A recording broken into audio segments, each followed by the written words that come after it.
So today we will continue our the next series of clearing the confusion regarding words, their pronunciation and their meaning. Another set of words which have the same pronunciation but different meaning. All right, we did it earlier. This is part 2. Now the words are there and there. People have a lot of confusion in this also. So one there is THEIR, that means उनका, एक से ज़्यादा लोगों का, their house, their son, their property. तो जो एक से ज़्यादा लोगों की कोई चीज़ें belonging to them is there, और दूसरा there होता है THERE, there is वहाँ, keep it there. There is the house, there is the car, there are the keys. तो वहाँ है, वहाँ के लिए. तो इन दोनों का कन्फ्यूजन छोटा सा है लेकिन बहुत बड़े मायने रखता है. आप अगर इसको नहीं फॉलो करेंगे तो फ़ौरन पकड़े जाएंगे कि आप क्या गलत या you have incomplete or wrong knowledge of English and usage. All right, next will be the set is here and here. One is here is सुनना, जिसका हमने पास्ट पिछले सीरीज़ में किया था heard. तो here HEAR, here. I am here, I want to hear, I am hearing, मैं सुन रही हूँ, मैं सुनना चाहती हूँ. शी कैन हियर, वो सुन सकती है, दैट इज़ ऑल राइट. दूसरा हियर इज़ यहाँ. अब वहाँ का उल्टा यहाँ, यहाँ वहाँ जैसे हिंदी में होता है. सो गो देयर, कम हियर. अपने पास की जो कोई चीज़ को हम इशारा करते हैं उसको हम कहते हैं हियर. थोड़ा सा दूर होती है तो there, here and there. All right. Then next will be price and prize. इस थोड़ा सा एक्चुअली फ़र्क है लेकिन लोग इसको नहीं पकड़ पाते हैं. Price and price, PRIC, price is the cost, किसी की क्या दाम है ना, कोई भी चीज़ के. या हम कहते हैं किसी के क्या हमको ये करेंगे तो हमें ये भुगतना पड़ेगा. We also say you will have to pay the price for doing something wrong to anybody, that way. Next इसी का जो होता है प्राइस बोलते हैं उसको. कई लोग बड़ा बहुत छोटा सा इसमें प्रोनाउंसिएशन का फ़र्क है. तो price and price, price is कि आपको जो रिवॉर्ड मिल रहा है, इनाम मिल रहा है, दैट इज़ अ प्राइस. तो प्राइस और प्राइस अगेन छोटा सा जो डिफरेंस है उसको समझ लीजिए और सही जगह सही वर्ड का यूज़ कीजिएगा, या कोई यूज़ करे तो सही समझिएगा. नेक्स्ट हमारे सेट हम लेते हैं, मैं ले रही हूँ great and great. Same words, great great. One great is महान, GREAT होता है. और दूसरा ग्रेट इंग्लिश में बोलते हैं कसना. कसना किसे, जैसे हम कद्दूकस बोलते हैं तो इसीलिए उसको इंग्लिश में कद्दूकस जो होता है, जिसके हम बहुत बारीक बारीक लच्छे से काट रहे हैं, आलू को घिस रहे हैं, घिया को, खीरा को, जिसको भी घिसना है, चीज़ को, पनीर को, तो we call it grate in English. उसको हम कसना बोलते हैं ना. तो हम इंग्लिश में इसलिए उसको ग्रेटर बोला जाता है. All right. ग्रेट, जी इसकी स्पेलिंग होती है GRATE, ग्रेट. प्रोनाउंसिएशन सेम है, ग्रेट ग्रेटर. ठीक है. और ग्रेटर दूसरा वाला जो ग्रेट होता है महान, उसमें अगर ग्रेटर कहते हैं तो हम किसी को कंपेयर कर रहे हैं कि he is greater than him, ये उससे ज़्यादा महान है. ठीक है. दूसरा मैं ग्रेटर जो आपको बोल रही हूँ वो एक चीज़ है, तो वो ग्रेट करने वाली चीज़ कोई भी मशीन होगी, इंस्ट्रूमेंट होगा, उसको हम ग्रेटर बोलेंगे. तरह तरह के मार्केट में ग्रेटर आते हैं जिससे कि हम सब्जियों को बारीक बारीक कस सकते हैं. ठीक है. Next is weight. Weight and wait, दो हो गए शब्द. Wait, one is WAIT, wait is इंतज़ार करना, कराना.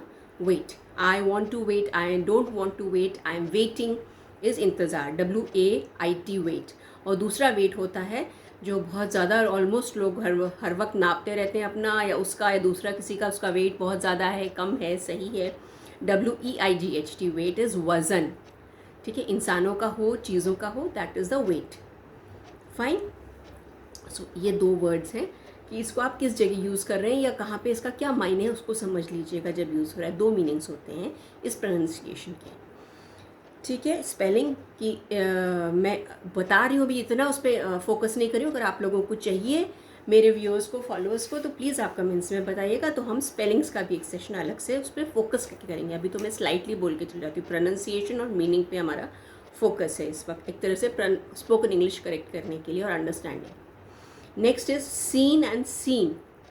Now what is this?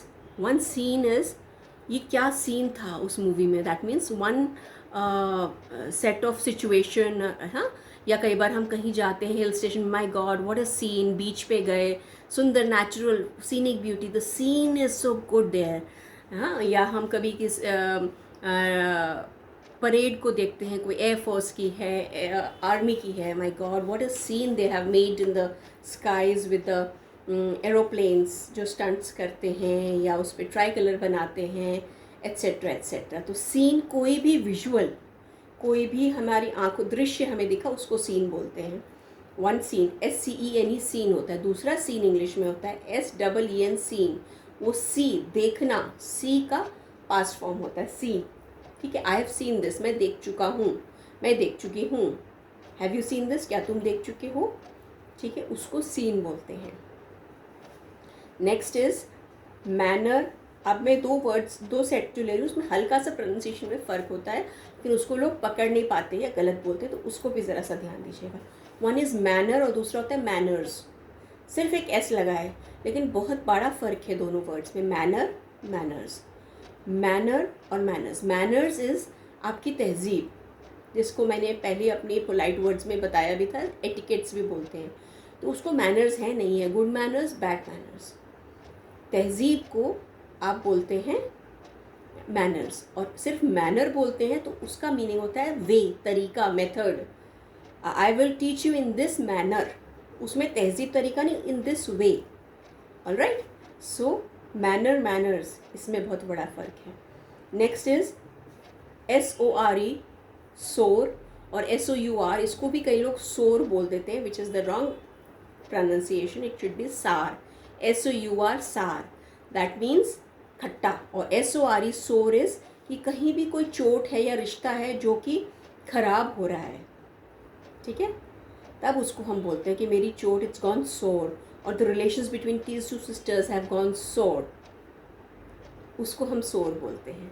कहीं भी हम कई बार बहुत समय तक कोई लोग बेड पे पड़े होते हैं बीमार, तो हम बोलते हैं बेड सोर्स बोल देते हैं, उनको हो जाते हैं। वो क्या होता है, लेटे हुए हैं तो लेटे लेटे, बेड इस बिस्तरा, बिस्तरे पे लेटे लेटे कितनी भी आप केयर कर लीजिए, तो जो भी कोई भी पेशेंट हो, इंसान हो, जानवर हो, कोई भी पड़ा रहेगा तो उसको बेड सोर्स, चोट लग जाएंगी वहाँ पे, ख़राब नेचुरली ख़राब ग्रोथ हो जाएगी बॉडी में, तो इसीलिए उसको सोर्स बोलते हैं, ठीक है, बेड की वजह से। तो sore is for bad development, तो बिटवीन रिलेशंस इन बॉडी, इन चोट की वजह से, तो that is what we call as सोर।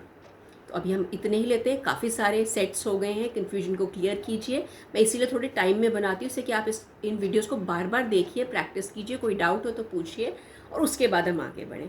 सुनने में बहुत छोटे लगते हैं, लेकिन क्योंकि आप you have been making this mistakes for years and years, it takes time in practice and understanding to clear them. तो प्लीज़ प्रैक्टिस और अंडरस्टैंडिंग को कभी भी छोटा मत समझिए और कम मत कीजिए, वरना सिर्फ सुनने से आपका इतना कोई भला नहीं होगा। So please again and again इसको देखिए, प्रैक्टिस कीजिए, और अपने आसपास आपको लगे कि जहाँ जिनको इनकी ज़रूरत है, please share with them and tell them कि अगर उनको और सारे वीडियोस देखने, जिससे जो भी नई चीज़ आती है तो वो इसको सब्सक्राइब करें, ठीक है। एंड जिसको भी अच्छा लगे प्लीज़ लाइक करें, एंड कोई और अच्छी बात, बुरी बात जो आपको लगे कमेंट्स में डालिए, कोई और आप ऐड करना चाहते हैं कमेंट्स में डालिए। I would love to share your comments and follow them in my coming videos. Thank you. Bye bye.